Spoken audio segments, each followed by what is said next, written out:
kefarmasi dengan maksud mencapai hasil yang pasti untuk kehidupan pasien. Nah, sekarang itu kalau dulu pelayanan kefarmasian itu adalah pengelolaan barang, pengadaan, penyaluran. Kalau di definisi yang baru, pelayanan kefarmasian itu adalah pelayanan yang langsung dan bertanggung jawab kepada pasien. Jadi bukan pengelola barang. Jadi berhadapan dengan pasien yang berkaitan dengan sediaan farmasi dengan maksud mencapai hasil yang pasti untuk meningkatkan mutu kehidupan pasien. Nah, jadi dengan definisi yang baru bahwa pelayanan kefarmasian itu adalah fokusnya kepada pasien atau pasien oriented.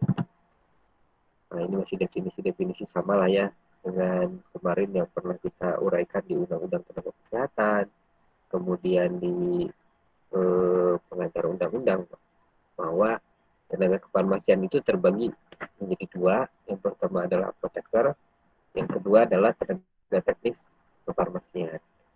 Jadi apoteker itu adalah sarjana farmasi yang telah lulus sebagai apoteker dan melakukan sumpah jabatan apoteker. Kemudian TTK, tenaga teknis kefarmasian, inilah ya, tenaga yang membantu apoteker dalam menjalankan pekerjaan kefarmasian, terdiri dari media farmasi, analis farmasi, tenaga kalau tenaga menengah farmasi, asisten apoteker itu sudah tidak termasuk ya, sudah dihapus dengan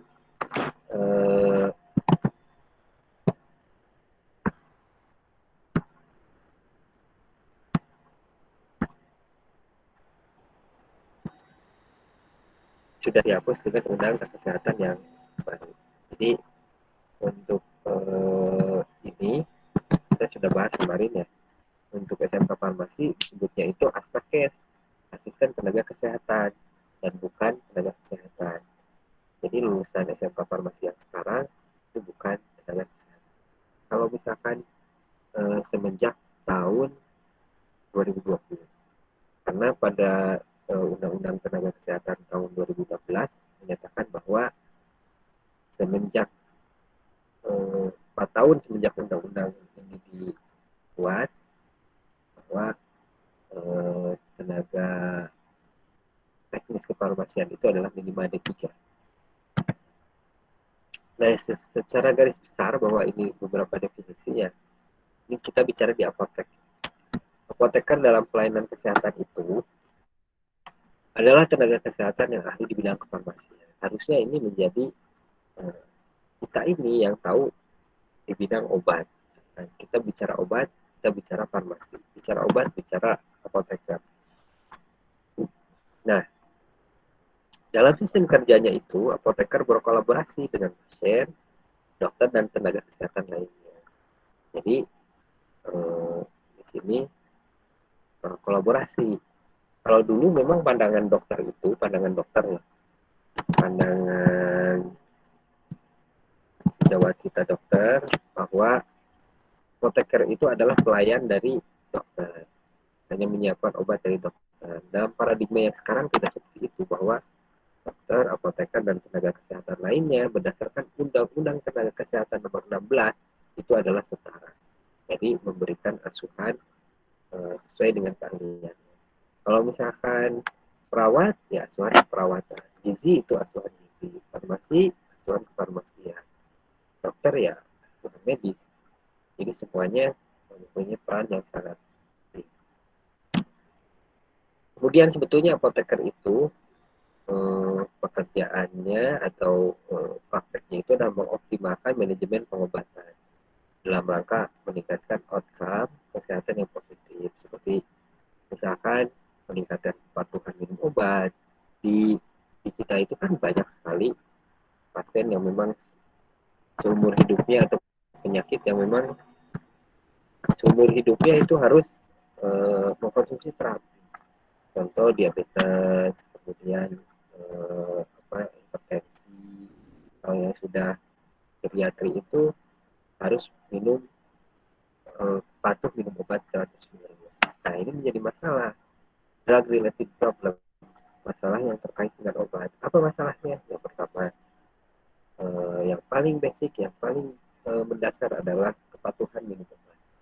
Jadi pasien yang dengan penyakit-penyakit yang memang harus minum obat secara terus-menerus, itu akan bosan, akan tingkat kepatuhan minum obatnya itu akan menurun. Nah, itulah salah satu tugas yang apoteker mengoptimalkan manajemen pengobatan. Kemudian teknik-teknik ya. Jadi dalam memberikan terapi, dokter itu misalkan kadang menulis resep suppositoria atau ovula atau tablet vaginal. Nah, kadang memang tidak bisa, dokter itu tidak menjelaskan dan tidak tahu caranya untuk menggunakan sediaan farmasi berbentuk ovula atau tablet vaginal atau suppositoria. Yang pernah saya alami itu adalah tablet vaginal. Jadi ada satu obat yang memang itu merupakan anti jamur. Kemudian bentuknya itu tablet, bukan ovula. Tablet itu dimasukkan ke dalam vagina dan menggunakan satu aplikator. Nah, itu kalau misalkan kita tidak tahu, kita tidak kompeten, akan gagal terapinya itu karena tidak bisa cara menggunakannya. Jadi di sini peran apoteker manajemen pengobatan. Banyak sekali ya. Kalau misalkan dokter itu menulis resep untuk bayi atau untuk anak 3 tahun. Kita optimalkan bagaimana caranya, rasanya, baunya, dan sebagainya ketika si obat itu diracik. Itu menjadi hal yang tidak terlalu pahit, tidak terlalu menakutkan bagi anak itu. Nah, inilah tugas yang optimalisasi atau mengoptimalkan manajemen pengobatan pada pasien.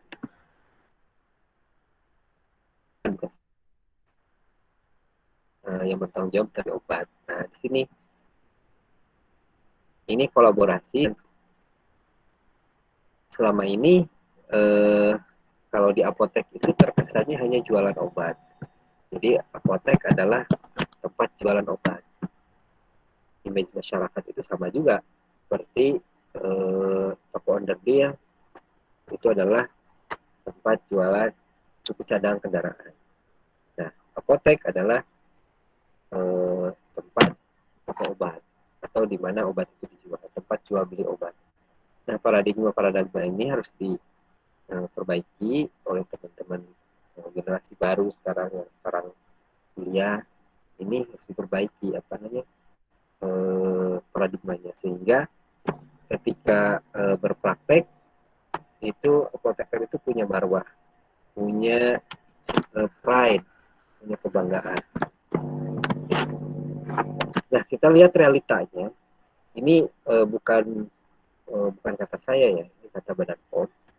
Menemukan pelanggaran sebesar 84,16%, yang sebagian besar pelanggaran diantaranya adalah pelanggaran di apotek ya.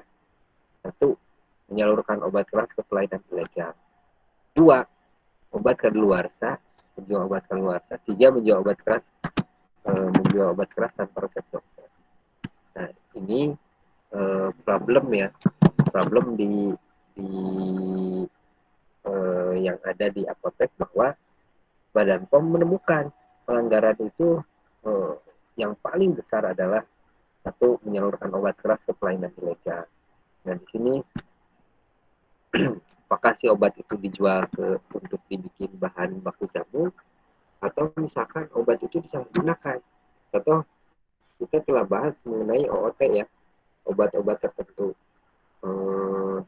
Di obat-obat yang punya kecenderungan untuk disalahgunakan. Nah, apotek itu ya seperti itu. Jadi beberapa yang lama itu menyalurkan obat keras ke pelayanan ilegal. Tidak semua apotek, hanya sebagian kecil. Cuma pelanggaran yang paling besar 84,16%. Kedua, obat kadaluarsa. Pengelolaan obat kadaluarsa, kemudian pemusnahan dan sebagainya itu diatur oleh peraturan perundang-undangan yang berlaku. Nah, di apotek terjadi pelanggaran. Dan terakhir, menjual obat keras tanpa resep dokter. Ya, inilah yang memang fenomena yang terjadi di apotek. Kemudian yang kedua, Hasil penelitian menunjukkan bahwa persentase apoteker di apotek bekerja itu paruh waktu, kurang dari 40 jam per minggu. Secara Permenkes, secara undang-undang bahwa apoteker itu praktek, tapi dalam kenyataannya hanya nama aja. Anda kalau ke apotek A, B, C, ditanya apotekernya, apakah ada apotekernya, mungkin dari 10 apotek hanya ada satu atau dua yang apotekernya itu standby. Jadi rata kehadiran di apotek 2 kali per minggu, namun juga tanpa apoteker pendamping. Jadi inilah yang memang realita yang memang harus kita perbaiki. Kemudian hasil penelitian menunjukkan bahwa hanya 6,2% masyarakat yang menerima informasi obat dari apoteker. Nah, inilah yang menjadi satu hal yang sebetulnya ini yang bekerja di apotek itu apoteker atau tenaga teknis kefarmasian, karena kebanyakan pekerjaannya dilakukan oleh tenaga teknis kefarmasian. Dari 100 pasien hanya 6 orang yang menerima informasi obat dari apoteker. Ini kecil sekali ya, fenomena yang memang perlu diperbaiki. Oke, lanjut ya. Kita telah pernah menyampaikan ini bahwa PP nomor 51 2009 tentang pekerjaan kefarmasian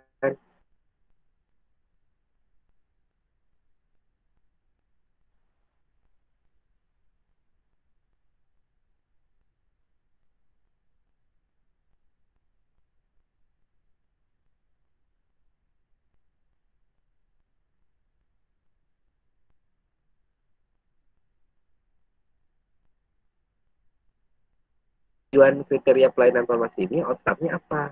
Satu, meningkatnya pasien outcome. Jadi kualitas hidup pasien itu meningkat. Kedua, meningkatnya mutu pelayanan kesehatan. Ketiga, menekan biaya kesehatan.